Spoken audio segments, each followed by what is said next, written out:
দেবলীনার ছুঁড়ে দেওয়া চ্যালেঞ্জের এবার কড়া জবাব দিল কুসুম। হ্যাঁ বন্ধুরা, ভিডিওটা লাইক দিয়ে দেখতে থাকুন। যে মুহূর্তে কিনা দেবলীনা কুসুমকে কন্টিনেন্টাল খাবার বানানোর লিস্ট ধরিয়ে দেয় এবং ঠিক সেই মুহূর্তে কুসুম যখন বলতে থাকে ওর পিসিকে যে পিসি এই খাবারগুলো আমার দ্বারা বানানো কোনোভাবেই সম্ভব না, কারণ এই নামগুলোতে আমি এই প্রথমবার শুনলাম। যে খাবারের নামই আমি শুনিনি সেই খাবারটা আমি কী করে বা রাখবো বলো তো তুমি, এবং সেই খাবারটা যে কতটা অখাদ্য হবে সেটা তুমি নিজেও খুব ভালো করে জানি। সেই সকল কথা আমি জানা সত্ত্বেও কী করি বা ইনভেস্টারদেরকে আমি খাবারটা খেতে দিই বলো তো। তার থেকে বরঞ্চ আমি দেবীমার কাছে গিয়ে বলছি যে সে যাতে যত শীঘ্র সম্ভব এই আইটেমগুলো চেঞ্জ করে দেয়। ঠিক সেই মুহূর্তে যখন কনফারেন্স রুমে যখন সিকিউরিটি গার্ড আটকে দেয় কুসুমকে এবং বলতে থাকে যে কুসুম তোর এত বড় সাহস হয় কী করে তুই ভেতরে যাওয়ার চেষ্টা করছিস বলতো, যেখানে কিনা ম্যাডাম স্ট্রিক্টলি বলে দিয়েছি যে কনফারেন্স চলাকালীন কাউকে যাতে আমি ভেতরে ঢুকতে অ্যালাউ না করি, সেই ক্ষেত্রে আমি তোকে কী করে ভেতরে ঢুকতে দিই বলতো। ঠিক সেই মুহূর্তে কুসুম হাতে পায়ে ধরে সিকিউরিটি গার্ডকে বলতে থাকে যে দেখো কাকা, এই মুহূর্তে আমার ভেতরে যাওয়াটা অনেক বেশি প্রয়োজন, কারণ আমি যদি এই মুহূর্তে ভেতরে না যাই তাহলে হয়তো অনেকটা দেরি হয়ে যাবে এবং এতে করে কিন্তু দেবী মায়েরই মান সম্মান সব কিছু ধূলিসাৎ হয়ে যাবে এবং সেটা আমি কোনো মতেই হতে দেবো না। তাই তুমি চাও বা না চাও আমাকে ভেতরে ঢুকতে হবে, সেটা তোমার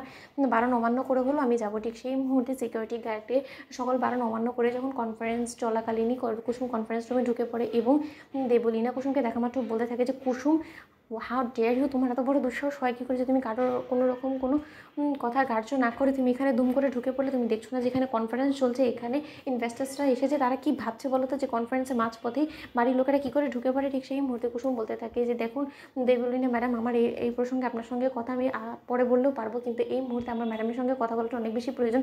দেবীমা আপনি শুধু আমাকে একবার একটু সুযোগ দিন, আমার আপনার সঙ্গে একটু আর্জেন্ট কিছু কথা বলার আছে। আমি এখান থেকে বলেই সেই কথাগুলো চলে যাব এবং আপনাদের কাছে আমি হাত জোর করে ক্ষমা চাইছি যে আপনাদের মূল্যবান সময়গুলো আমি ব্যয় করছি, কিন্তু তার সত্ত্বেও এই মুহূর্তে আমার দেবীমায়ের সঙ্গে কথা বলাটা অনেক বেশি প্রয়োজন। ঠিক সেই মুহূর্তে ইন্দ্রাণী বলতে থাকে যে কী ব্যাপার কুসুম এত অস্থির অস্থির করছে কেন, এবং মাঝ কনফারেন্সের মধ্যে এসে ও আমার সঙ্গে কথা বলার ইচ্ছে হবে কেন প্রকাশ করছে। অন্যদিকে যখন আয়ুষ বলতে থাকে যে কুসুম এখন নয়, এখন এসব কথা বলার কোনো সময় নেই। ঠিক সেই মুহূর্তে যখন দেবলীনা কুসুমের কোনো রকম কোনো কথা না বলতে দিয়ে যখন দেবলীনা বলতে থাকে যে সিকিউরিটি টেকে যে দাঁড়িয়ে দাঁড়িয়ে দেখছেন কি বলুন তো, এই মেয়েটাকে এক্ষুনি এখান থেকে ঘাড় ধাক্কা দিয়ে বার করে দিন এবং পরবর্তীতে ও যাতে আর এখানে না ঢুকতে পারে সেই ব্যবস্থাই করুন। যদি সেটা করতে আপনারা না পারেন তাহলে বলে দিন, কিন্তু আজকের পর থেকে আপনাদেরকে যাতে এই চাকরিতে আর না দেখতে পাই আমি। ঠিক সেই মুহূর্তে সিকিউরিটি গার্ড বলতে থাকে যে কুসুম তোকে বারবার করে বারণ করা সত্ত্বেও তুই এখানে নিজের জেদের বসে এখানে ঢুকিয়ে পড়লি। এবার দেখতে পাচ্ছিস আমার চাকরিটা নিয়ে টানা হাঁচড়া শুরু হয়ে গেলো, আমার বাড়ির লোকেদের দুবেলা দুমুঠো খাবার কি তুই জোগাড় করে দিবি যে তুই নিজের জেদের বসে তুই এখানে ঢুকিয়ে পড়লি। ম্যাডাম আপনি প্লিজ আমাকে ক্ষমা করে দেবেন, আমি অনেকবার করে এই মেয়েটাকে বারণ করেছেন কিন্তু ও আমার কোনো বারণই শুনিনি।